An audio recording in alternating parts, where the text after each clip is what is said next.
This YouTube channel does not promote any violent, harmful, or illegal activities.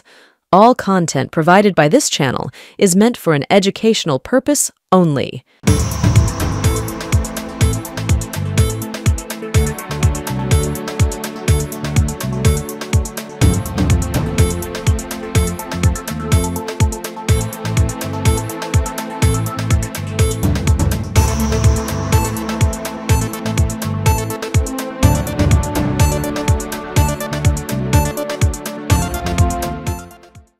স্বাগতম, নমস্কার। ঘটনা হয়েছে যে আজ সোমবার, আপনাদের কাছে টেলিকাস্ট হতে হয়তো দেরি হবে, কিন্তু একটি ঘটনা ঘটেছে যে সোমবার বিকেল 5টা সাড়ে 5টা নাগাদ এনকে ডিজিটালের প্রবীর বিশ্বাসের কড়া নির্দেশিকা লোকসভা রাজ্যসভার বিবরণটাকে দিন, কজ অ্যান্ড রিজনস এবং টোটাল তথাস্তু হুজুর আমি করতে চলে এলাম এবং এই করতে বসেছি তার মিনিট 5 আগে ফের কি হলোটা কি, দেরি কেন, আমরা না করছি আতঙ্কে তাড়াতাড়ি চলে এলাম। শুরু করতে হচ্ছে আজকের অনুষ্ঠান। প্রত্যেককে নমস্কার, আদাব জানাচ্ছি। একদম গোড়াতেই ভারতীয় ক্রিকেট দল বা টিম ইন্ডিয়াকে কনগ্র্যাচুলেট করছি টি-20 ওয়ার্ল্ড কাপ জেতার জন্য, কারণ এটা আমাদের নৈতিক কর্তব্য। Thank you very much, it's a great pleasure on Saturday. সেদিনকে ইন্ডিয়া জিতল বার্বাডোসের মাঠে। আজ ইন্ডিয়া জোট কিন্তু কামাল করেছে দিল্লির ময়দানে, অর্থাৎ লোকসভা রাজ্যসভায়। দেখুন, গণতন্ত্রের একটা দিক রয়েছে। অনেক সময় আমি দেখতে পাই যে গণতন্ত্রের দিকগুলোকে গলা টিপে মারার চেষ্টা করা হয়। আমি ন্যাশনাল চ্যানেল বা কোনো চ্যানেলের কথা বলছি না, কিন্তু ইউটিউবারদের উপর বারবার করে চাপের সৃষ্টি হচ্ছে এবং আমাদের সোশ্যাল নেটওয়ার্কের থেকে আমাদের বক্তব্য রাখতে দেওয়া হচ্ছে না, উড়িয়ে দেওয়া হচ্ছে। এগুলো কিন্তু গণতন্ত্র নয়।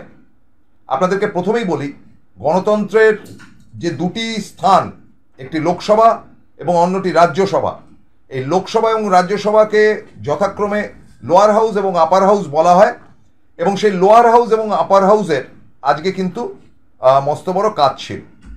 অর্থাৎ কিনা আজকের বক্তব্যের জায়গাটি যেটা, সেটি কিন্তু সম্পূর্ণভাবেই যে রাষ্ট্রপতি গত শুক্রবার দিন যে বক্তব্য রেখে গেছেন দুটি হাউসের মাঝখানে, অর্থাৎ সেন্ট্রাল হলে, আজকে তাই নিয়ে আলোচনা। খানিকটা আলোচনা না, বৃহস্পতিবার দিন রেখেছেন, খানিকটা ছোঁয়া যেন শুক্রবার দিন ছিল, কিন্তু বিস্তারিত ছিল আজকে। আমরা আপনাদেরকে কিন্তু আগেই বলেছিলাম, যেটা প্রবীরবাবুও বলেছেন, আমিও বলেছি, যে এবার লোকসভা, বিশেষ করে লোকসভা এবং রাজ্যসভায় কিন্তু তাণ্ডব হবে। তাণ্ডব হবে মানে গুন্ডামি নয়, তাণ্ডব হবে মানে হচ্ছে কি দুটি দিকই কিন্তু অত্যন্ত শক্তিশালী, এবং এই শক্তিশালী দুটো দিকের মধ্যে কিন্তু লড়াইটা চলবে। Very interesting Democratic place. এবং আমার মনে হয় যে গত 10 বছরের মধ্যে এত আনন্দ পাইনি যেটা আজকে পেয়েছি। মনে হয়েছে যে টক্কর হচ্ছে, একটা আলোচনা হচ্ছে যেটার মধ্যে ডেমোক্রেটিক পয়েন্ট ছিল। আপনাদেরকে একটু খুলে বলি, এবং আজ যেটা কামাল হয়েছে তা হচ্ছে আমাদের বাংলার সাংসদ মহুয়া মৈত্রের একেবারে পুরনো রাগ ক্রোধকে তুলে ধরা। এবং আমি আজ মনে করি মাননীয় প্রধানমন্ত্রী নরেন্দ্র মোদীর গত 10 বছর, কেন তার সারা জীবনের এই প্রধান পদে থাকার জায়গা থেকে এতটা মানে কি বলা যায় অস্থির এর আগে কোনোদিন আমি দেখিনি। তার 56 ইঞ্চি বুকের ছাতির যে দাপট, সে দাপট আজকে কোথায় ভ্যানিশ হয়ে গিয়েছিল। ছোট্ট করে ঘটনাটা বলি। আজকে লোকসভার স্পিকার যথারীতি 11টার সময় ঢুকলেন, এবং আপনাদেরকে আগের দিনই বলেছি যে 11টা মানে হচ্ছে গিয়ে কোয়েশ্চেন আনসার পিরিয়ড। সেখানে খুব একটা কোয়েশ্চেন আনসার হয়নি, কতগুলো সাবজেক্ট করা হয়েছে। বিভিন্ন মন্ত্রী বলেছে হ্যাঁ আমরা দায়বদ্ধ, এবং একটা প্যানেল করা হয়েছে স্পিকারদের। সেই প্যানেলের মধ্যে কিন্তু আমরা অত্যন্ত আনন্দের সঙ্গে জানাই যে তাতে কাকলি ঘোষ দস্তিদার, আমাদের বাংলার সাংসদ, তিনি কিন্তু সেখানে স্থান পেয়েছেন। এরপরেই আলোচনা শুরু হলো, এবং আলোচনার শুরুতেই তিনি কিন্তু বলে দিলেন মাননীয় স্পিকার যে আলোচনা যেটাই হবে সেটা কিন্তু কোনো এদিক ওদিক নয়, একেবারে পুরোদস্তুরভাবে আলোচনাটি হবে রাষ্ট্রপতির ভাষণের উপর বক্তব্য। অর্থাৎ কিনা রাষ্ট্রপতির যে বক্তব্য তিনি রেখেছেন সে বক্তব্যের উপর যেটাকে বলে ধন্যবাদ সূচক, সেই ধন্যবাদ সূচক বক্তব্য। একেবারেই প্রথমে আজকে কিন্তু বক্তব্য রাখতে উঠেছিলেন তিনি বিজেপির সাংসদ। মানে আমি এই ভদ্রলোকের খুব ফ্যান এবং জানি না তাকে মন্ত্রিসভায় নেওয়া হলো কিনা। তিনি হিমাচলের সে বিখ্যাত সাংসদ, আপনারা প্রত্যেকেই জানেন, অনুরাগ সিং ঠাকুর। তাকে এবার মন্ত্রিসভা থেকে বাতিল করা হয়েছে, হয়তো বা নরেন্দ্র মোদীর গুডবুকে নেই, হতে পারে। তার মধ্যে একটা তীব্র বক্তব্য রাখার ঝাঁজ রয়েছে, কিন্তু আজ দেখলাম তিনি একবারে নেতিয়ে গেছেন। ভাষণের প্রথম থেকে একেবারে নরেন্দ্র মোদী কি করলেন আর মোদী কি করলেন এইভাবে কাটালেন তিনি 25 থেকে 30 মিনিট। তার মাঝখানে সবাই উঠে বাইরে চলে গেল, ফেরত এলেন। তারপরে তিনি আক্রমণ করলেন একের পর এক বাংলার বিভিন্ন রাজনৈতিক বাংলার দলকে এবং ভারতবর্ষের বিভিন্ন রাজনৈতিক দলকে। তৃণমূলকে ছেড়ে যেমন কথা বলেননি, কংগ্রেসকে ছেড়ে যেমন কথা বলেননি, ডিএমকে ছেড়েও কথা বলেননি, তুলোধরা করেছেন তাদের। এবং আমি অবাক হয়ে গেলাম যে এই যে তার ভঙ্গি, সেটাকে আজকে আমার ভালো লাগলো না।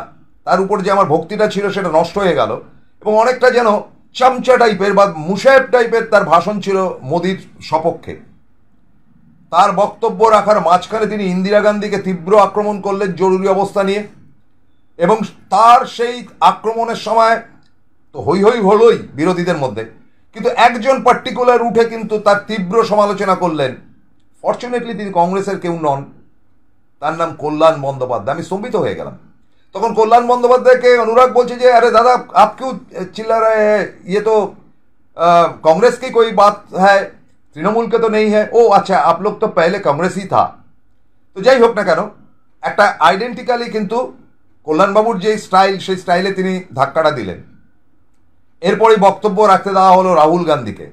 তিনি এখন বিরোধী নেতা, 233-34 জন তো বটেই, তারও বেশি যে বিরোধীদের আসনে যারা বসে থাকে তাদের রেসপন্সিবিলিটি কিন্তু রাহুল গান্ধীর। রাহুল অনেক ম্যাচিওর এখন, তার ভাষণ থেকে শুরু করে তার মুভমেন্ট, তার চলাফেরা, তার গঠনমূলক কথাবার্তা প্রত্যেকটাই আকৃষ্ট করছে। এবং আজ কিন্তু আমাদের নৈতিক জয়, যেখানে স্পিকার কিন্তু আজকে প্রথমেই বলে নিয়েছেন যে আমি দেখতে পাচ্ছি বিভিন্ন মিডিয়াতে বা বিভিন্ন জায়গাতে আমার চূড়ান্ত সমালোচনা করা হচ্ছে যে আমি নাকি বাটন বন্ধ করে দিয়েছি, আমি নাকি মিউট করে দিয়েছি বিভিন্ন সময়। আমার হাতে এটা নেই। প্রবীরবাবু, আমাদের সার্থকতা সেখানেই। আমরা কিন্তু সেই দিনকে এই সাবজেক্টই ধরেছিলাম, যেটা পরের দিন খবরের কাগজে বেরিয়েছিল, পরের দিন সমস্ত মিডিয়া দেখিয়েছিল, আমরা কিন্তু দিনেরটা দিন দেখিয়েছিলাম। আমি জানি না যে আজকের ঘটনাবলী কালকের হেডলাইন হবে কিনা। আজ যেটা হলো, রাহুল গান্ধী কিন্তু একটি শিব ঠাকুরের ছবি দেখিয়ে বললেন যে এই হচ্ছে হিন্দুত্বের প্রতীক, আমাদের ঈশ্বর। দেখুন, আপনারা হাত নিয়ে তো সমালোচনা করেন, আজকে শিব ঠাকুরের হাতটা কোথায় আছে দেখুন। তিনি কিন্তু সবসময় বলছেন শান্ত থাকো, শান্ত রাখো। ত্রিশূলটি পর্যন্ত তার ব্যাক পোর্শনে রয়েছে, সেটিও কিন্তু নেওয়া হয়নি। আমি অবাক হয়ে যাই। রাহুল গান্ধী বললেন যে এই হাত দিয়ে কিন্তু আমাদের যত কিছু শ্রদ্ধা, মুসলিমদের দেখুন তারাও কিন্তু নামাজ পড়ছেন বা আল্লাহর কাছে দাবি করছেন তার দুটি হাতকে নিয়ে। আমরা এরপরে তার বক্তব্যে এলো যে খ্রিস্টানরা, সেখানেও কিন্তু জেসাস ক্রাইস্টকে আমরা ক্রুশবিদ্ধ হতে দেখেছি দুটো হাত ছড়িয়ে, সেখানেও হাত। বুদ্ধদেবের হাত তোলা, এবং প্রত্যেকটি তিনি দফায় দফায় বললেন। এবং তিনি বললেন যে হিন্দুত্বটাকে নষ্ট করছে বিজেপি দল। সঙ্গে সঙ্গে নরেন্দ্র মোদী উঠে দাঁড়িয়ে প্রতিবাদ করে বললেন যে যারা যারা হিন্দু তাদেরকে অপমান করছে রাহুল গান্ধী বললেন না, আমি অপমান করিনি, আপনারা হিন্দুত্বের অপমান করছেন। এবং তিনি স্পিকারকেও ছেড়ে কথা বলেননি, বলে মাননীয় স্পিকার, আপনাকে আমি এবং মাননীয় প্রধানমন্ত্রী আপনাকে আপনার চেয়ারে যখন বসিয়েছিলাম তখন আপনি স্ট্রেট আমার সঙ্গে শেক হ্যান্ড করেছিলেন, কিন্তু যে মুহূর্তে নরেন্দ্র মোদীজি এলেন আপনি কিন্তু মাথা নত করে তাকে প্রণাম করলেন। কেন করলেন?